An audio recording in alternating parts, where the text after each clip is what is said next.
Hi everyone, welcome back to day 3 of How to Be Effectively You. We hope that you're enjoying it so far and that you're taking some nuggets of wisdom away from you that can be used to action real change. Remember, if you feel like pushing yourself at any point, you can write a LinkedIn post about your experience on this course and tag the content creators that have inspired you. Yes, please do. I, for one, would love to see how you've been getting on with the tasks in your workbook and what you've taken away from the speakers so far. So today we're back with a new keyword, building. Now, building is going to be a metaphor for us. We will be building self-confidence, which, by the way, is a constant bit of work. It's not something that has an end. Yeah. You don't really kind of always feel confident or reach confidence. It's something that kind of ebbs and flows, and that's okay.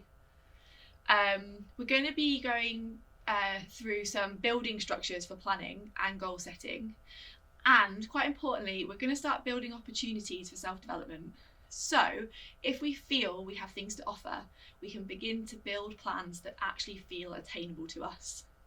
If you can plan for what you want in life and you believe that you have the right to get there, then you're far more likely to put into action the steps to achieve those goals. Yeah. So I'm going to hand over to Georgia here, who's going to go a little bit deeper into what confidence looks like and how we actually might build confidence up for ourselves. No one will care what I'm doing. I've just started out. I don't have anything to share. Why would anyone want to read my opinion? What's the point of putting myself out there when I'm not ready yet? What would I even say? That's just 5 of the big questions that get us to dim our lights every single day. We don't post about our successes, and we sure as hell shouldn't post about our failures. There's that word again. I'm sure you're already starting to realise this from today's workbook and this week's work in general. You have something to share with the world. Shock. And after day 1, where we laid out our biggest dreams, and day 2, where we made room to play, experiment, and test, it's time to start talking about it. Now, I'm not going into this lightly because this could be the hardest hurdle to clear so far. I know for me, even when I'm feeling confident about my work, I get so lost in what I'm actually doing that I forget to tell people about it. Usually, I'm totally against phrases that support the general idea of pics or it didn't happen. But unfortunately, the world is not going to read your mind. And they're not going to know how amazing you are at what you're doing unless you take the initiative and push it out there. And just to reiterate, you are just that: amazing, unique, individual, one of a kind.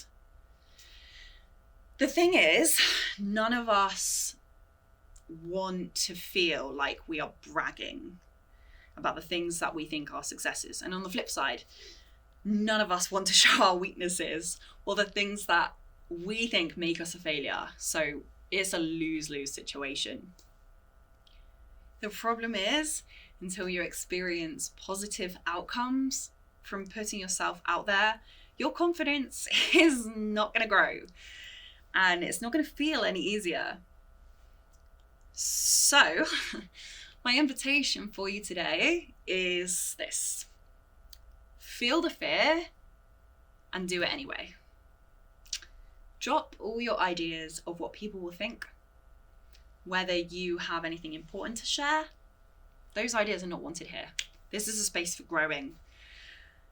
Whether you have or haven't achieved things, being able to share your experience on either side is a beautiful way to make connections with other people. To be vulnerable is how people connect. Those people just might happen to also be able to help you in your life or your career. The more you put your experiences out there, the greater the chance of someone seeing it that will take a mental note of your name or reach out to you to offer advice. Now, luckily for us, we now have dedicated corners of the internet and in real life, in-person meetups, where this kind of chat isn't just tolerated, it is welcomed, where you can be unapologetically yourself with your experiences, good, bad, anywhere in between, and it's completely fine. Places where what might usually feel like bragging or being annoying or talking about yourself too much is no longer any of those things. So if you are somebody that is an online person, somebody that likes using social media generally, or maybe you're interested but you're not really sure how it would work for you, it's time to start utilizing spaces like LinkedIn, or if you're in the creative sphere, a platform like The Dots, which is kind of like LinkedIn but for creatives. If you haven't heard of either of these spaces before, it's kind of like if Facebook met a networking event. Doesn't sound that appealing on the face of it, but trust me, lots of opportunities can come through there, whether you find them yourself or whether they find you. I've had plenty of opportunities come to me through just commenting on somebody's post, and nobody knew that I existed, but then they saw that comment, found me, and well, here I am today. If you are ever in doubt of whether or not to post something, feel the fear and do it anyway. What's the worst that can happen? Remember that what you think is a failure is in fact a chance to grow. It's something that you're going to hear a lot from Elle and I. Still feeling stuck? Check back in with your values. You know, if you are struggling with, I don't have anything to say, I don't have anything to talk about, your values are your North Star. Your goals are your North Star. The things that you are passionate about in life. As soon as you start talking about something you're passionate about, people see your value and they see your light. So, next up, we have a few moments with the incredible Katie Charlton, who is joining us to talk on a topic very close to my heart, or head, the neurodiverse mind, and how to plan differently if that's a category that you feel like you sit in. Because it's okay if you need to approach things with a different angle, and it's all part of embracing how to be effectively you.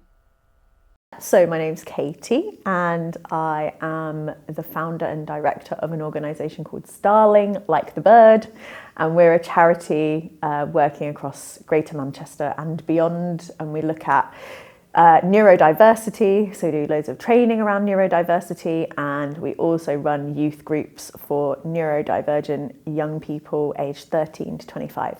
And we use lots of creative practice with them. So anything from filmmaking to printmaking to Lego to video games and VR, music, all different kinds of creative things. Neurodiversity is a term that refers to the diversity of human minds. So that is in the way that we think and speak and process information, and it refers to everybody in the human species. But you might have heard of the word neurodivergence or neurodivergent, and that refers to kind of significant differences in the way that your mind works. So it could be a diagnosable difference like autism, but it can also be something that you define yourself.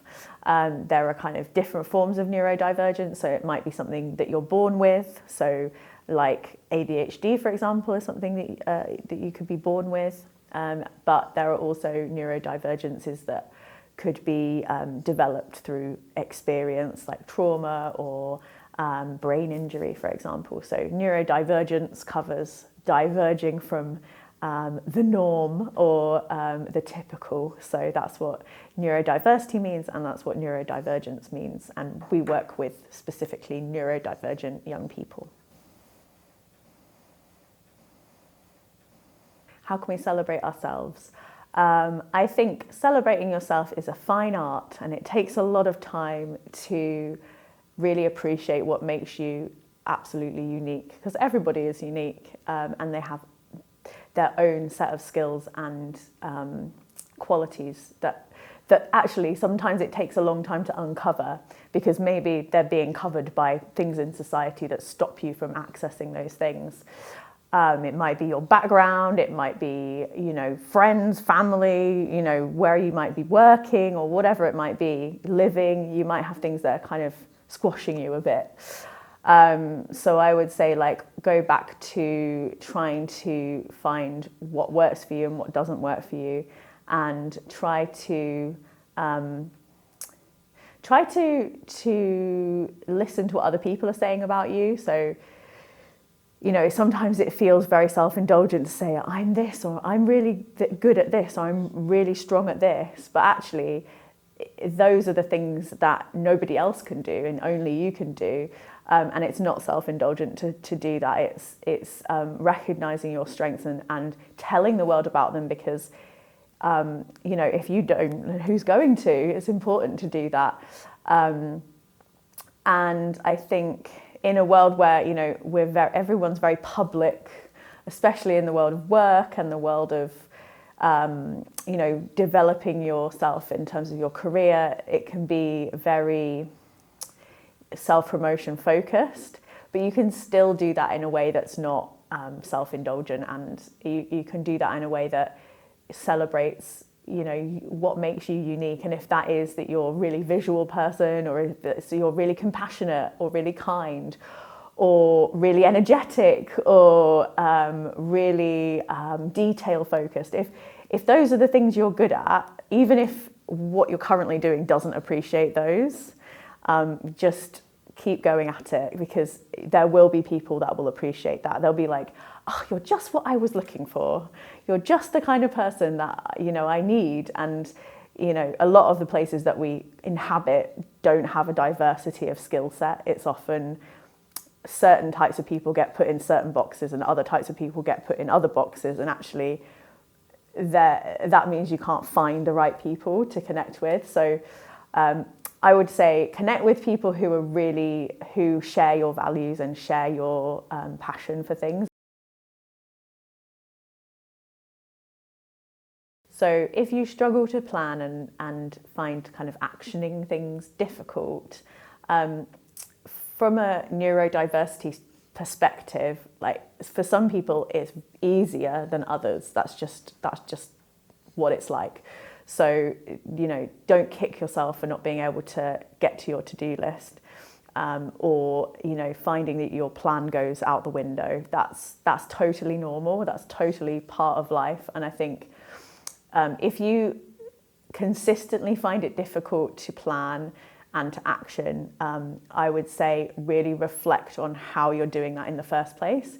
So it might be that the tools that you're using don't fit with the way that your brain works. So if you're a visual planner, draw a picture. So if you're trying to use a spreadsheet and you're like, my brain does not work on spreadsheets, it just doesn't. I've tried 7 times and it's not working. Try and find other ways. There are loads of different tools you can use. And if you just have a little search on the internet and see visual planning tools or mapping tools, or just go naturally with what you like to do. It may just be that you need a bit of help. So ask people. It's not a crime to find things difficult. It's you'll have resources at your disposal that can help with this kind of stuff. And also, for some people, it might just take longer to do something. That's absolutely fine. We do live in a very strict world where it's deadline, and calendars and schedules. And, for some people, that doesn't quite work for them. So that's okay. And there'll be ways that you'll be able to manage that. It's just you have to find out what those things are for you. So I tend to be quite flexible with my goal setting, and I set goals that are close to what I want to achieve now, rather than being too ambitious, I suppose, because I think if I'm too ambitious, I get very stressed about trying to get to the big ambition and the big goal. So I try and set little incremental steps, and be really kind to myself if it doesn't go in the right direction, because the reason it didn't go in the right direction was out of my control. Usually it's not because I'm not determined or I don't care about it. It's usually because something's changed, like a pandemic comes along, or you break your leg, for example. Things like that happen. Life happens, so I try and be as flexible as possible. What I find really helpful is like reflective practice. So taking time out to review what was good, what didn't work, what conditions worked well for you, what didn't work well. And that can be as like basic as having enough sleep and eating enough food, and having enough time to socialize, and removing things from your plate if you have too many things.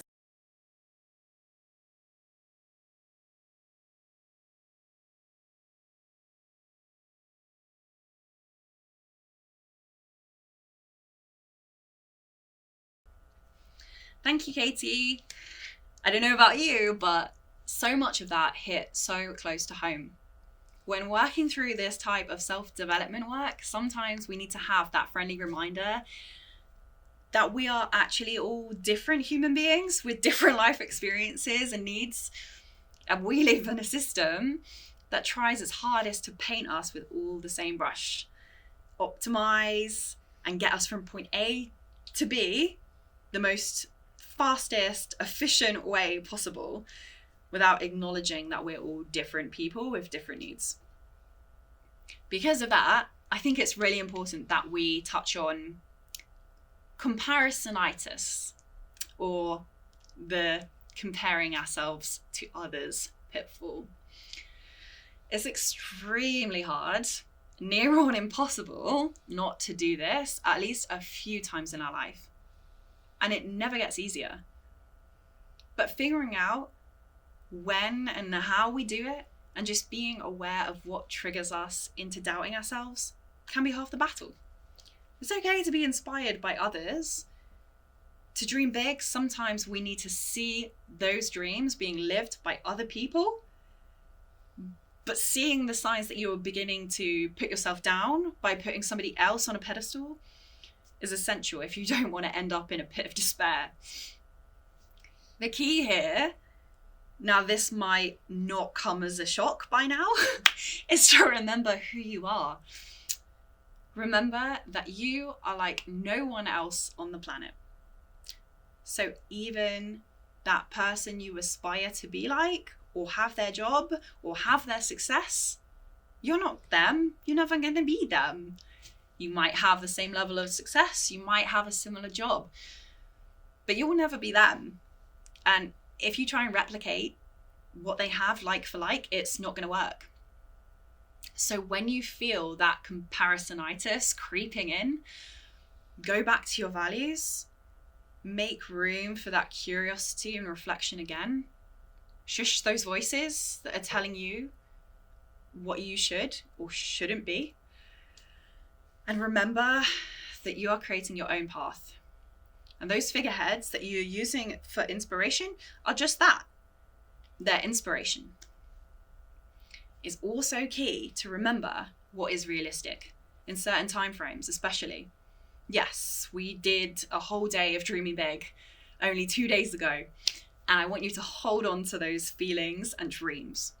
But also at the same time, it's useful to recognize that the people that have achieved what you want out of life could be 6 months, 6 years, or 60 years down the road from you. Dreams take time to build. So make sure that you are being SMART, as in the acronym for goal planning, which we may or may not have talked about already, about it. Use your working goal setting structure that we covered in the workbook.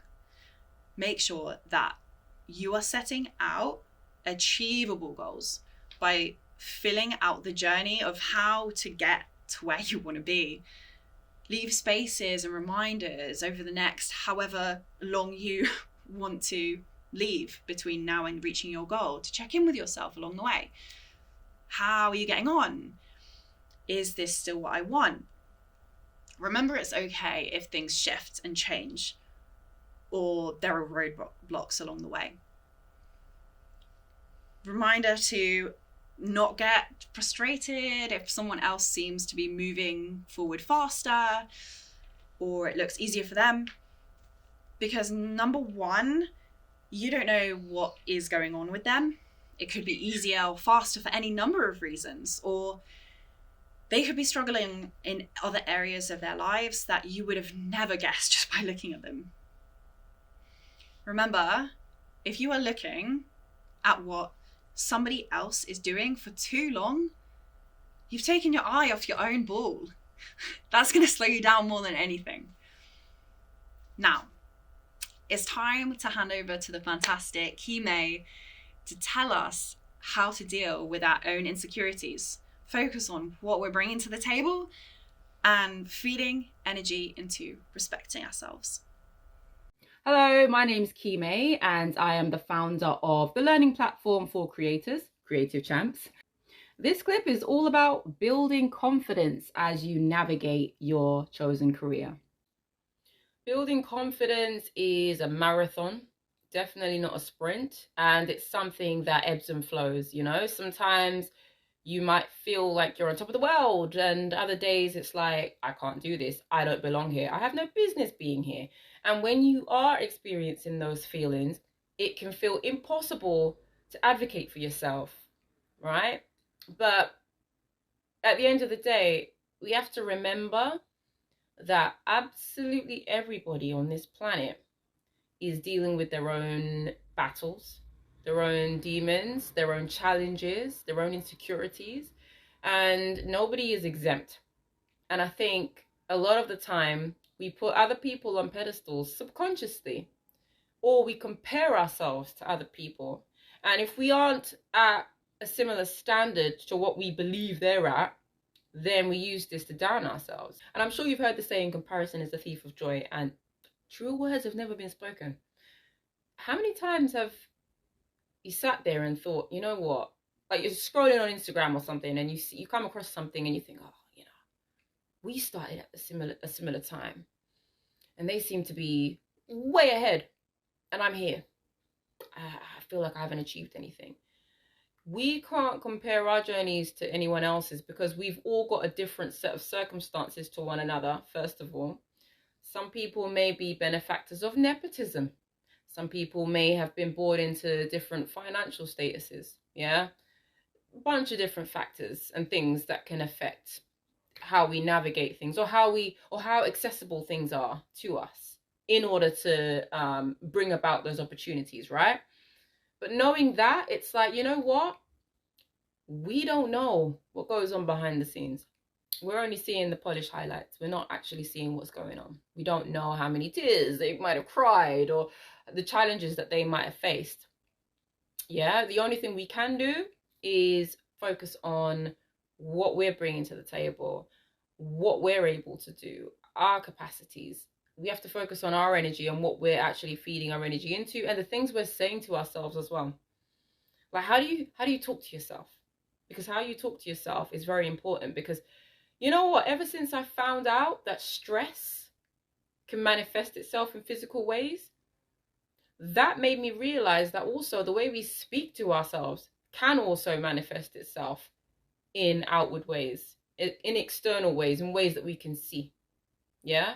It feeds into your psyche, and it's just, you're feeding yourself. It's like feeding yourself sour food. Yeah? Expecting great things to come out of it. And sometimes this lack of confidence can be culminated as a result of lack of support or negative comments made by other people, right? At the end of the day, you are the architect, you're the designer, you're the curator of your own life, and you get to determine what you do with it. This one life that you've got, it's up to you to determine what to do with that. And it's not up to anybody else to decide whether or not you should go ahead with something or not.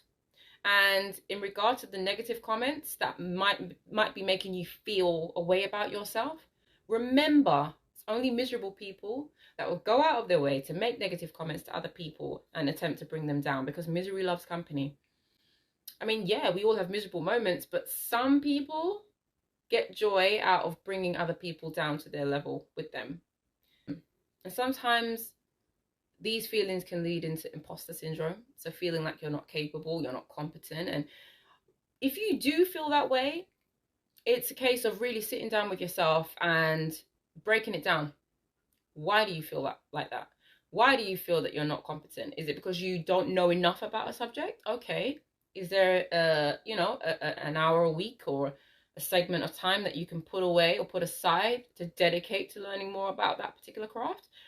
Is it because you're not where you want to be right now? And if that's the case, all right, break it down. Set yourself a huge one big goal, and then break it down into smaller chunks. What steps do you need to take to get there? What challenges might you face along the way?